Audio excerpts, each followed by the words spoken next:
Okay, guys, so the single leg deadlift. I'm going to talk about some things that I see done wrong a lot, and we're going to talk about ways to fix them.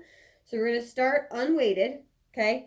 So one of the biggest things that I see is this reaching and rounding of the back. That's obviously not what we want. We want to be using these hips, right?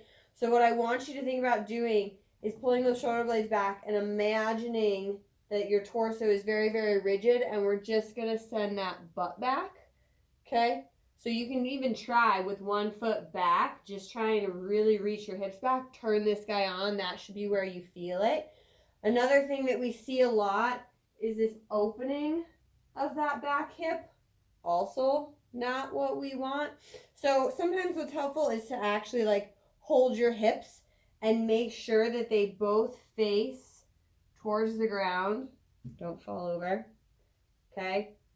Pelvis faces the ground the whole time. Drive it up. Don't let that back foot cross your body either.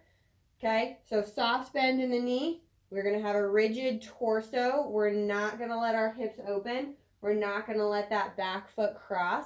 And all we're going to do is dip down to the ground, drive it up. Dip, drive. Now, if you want to use a weight for this guy, I don't have a weight, so we're just going to use this little guy. What I recommend is opposite arm, so it's a nice little counterbalance for you. Really push back into that hip, drive it up. Shoulders are back the whole time. Core is engaged, okay, so we're not extending. None of that rounding. Soft knee. Load the hip. This should be where you feel it. You're going to get some hamstring, but this guy is your focus. Odds are, if this isn't working, you have done something funky, okay? Couple easy fixes.